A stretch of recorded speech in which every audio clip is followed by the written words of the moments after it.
years, but I started out at 10 when I first came on back in early 70s, 71, 72. I was stationed out here. I met a lot of guys during that early stage of influences on my career. And a few of them, I'll just to name a few, was Captain Donnie Barner, Al Stewart, Captain Al Stewart, Captain Ronnie Osborne, Captain Richard Cates, Captain Ron Murphy, Jack Friddle, one of the first ones, and a lot of guys highly respected, Percy Bigelow, Charlie McCoy, Charlie Thompson, all of them. Well, I stayed here for a couple of years during my first career, or first stage of my career, and then I moved to 7. Stayed out to 7, opened truck, back then it's called Truck 4. I believe it's Truck 7 now. So stayed there several years, and I was fortunate. I had the best career if I had to choose anybody in the Greensboro Fire Department. I got to do all sorts of things, captain on hazmat, captain on high level rescue team.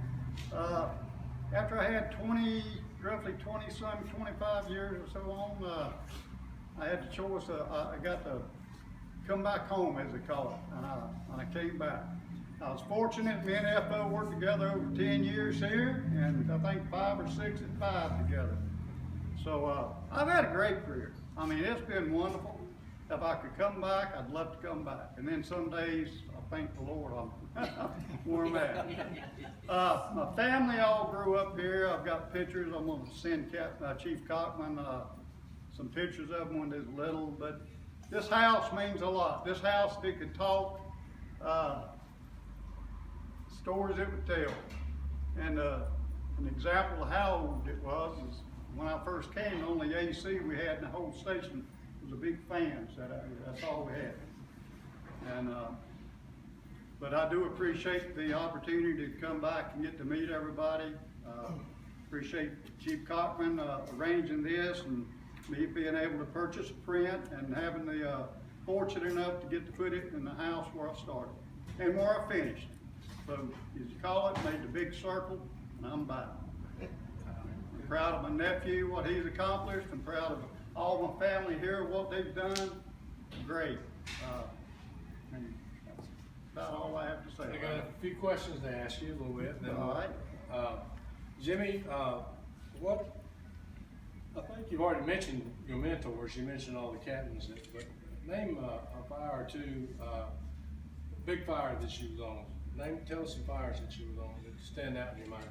Well, some that stand out in my mind, you have to remember when I was at this station. Now, when I was at other stations, of course, I got involved in most of the big ones that Greensboro had. The ones at this station, you have to remember, this was outskirts. This is city limits at the time. So we got pulled into the side. But some of the big ones, Carolina Theater, I was a captain on Truck 2 at the time out here. Got pulled into Carolina Theater, had Harris Home Centers here.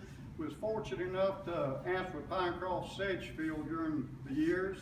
And Captain McCarter, of course, the chief out there. And we had a lot of big house fires in Sedgefield we got called to. So we trained a lot with Pinecroft Sedgefield. Other than that, I think one of the freakiest moments was right after 2001 high level when the towers collapsed. I think it's the very next working day, actually. We got a call about 3 o'clock in the morning. Howard Johnson, but Holiday Inn down there, 23rd floor, I believe it was, smoke show. And the first thing goes in your mind was that. It turned out to be something minor, but it was a good place.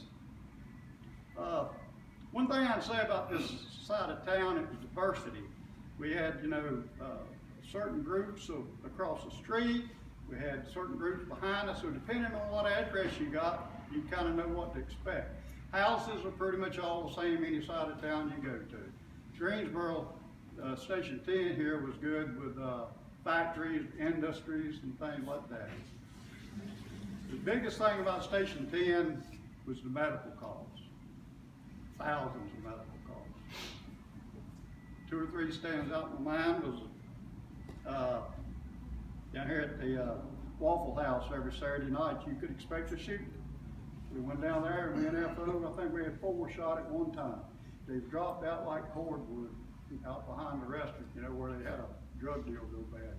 High Point Road had a drug gang on it, 2 of them if I remember right. So the shooting was just rampant, stabbings.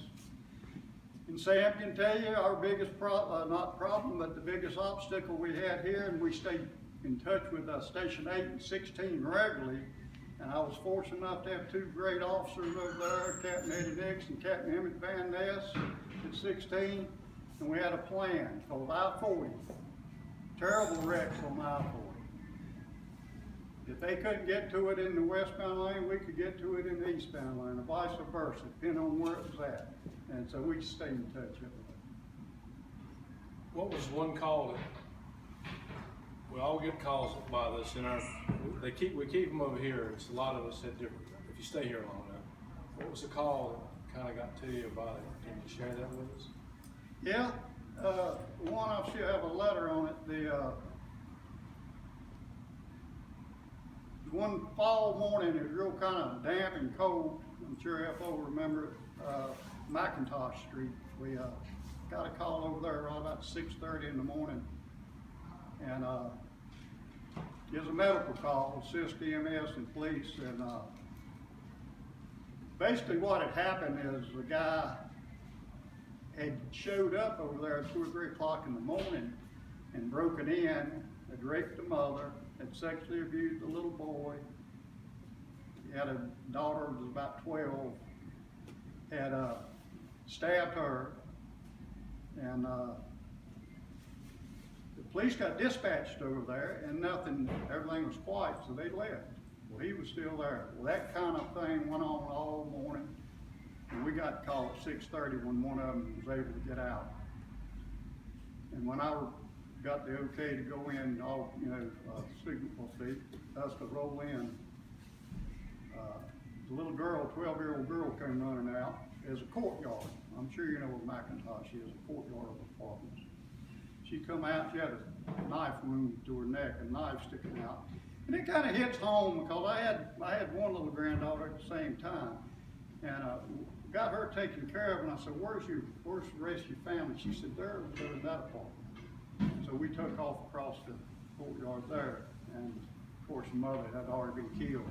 And the little boy, we didn't get to see him, and I don't know what all they did to the guy then, but he had escaped and got away. But they caught him, they ended up catching him, but the kid situation is tough. But last two questions, I'm gonna leave you alone. What would you like the Greensboro Fire Department to remember about Jimmy Williams? Well, I'd hope at Greensboro, all the guys I worked with, I'd hope they'd say I was a fair man, treated everybody equal, but I expected them to do the job also. And that I love the fire department. It's been good to me, the greatest job in the world, and I would come back in a heartbeat if I could. Last Other one. than that, is a great choice for me. Last question. What would you like for your family to remember about Jimmy Williams? That I try to be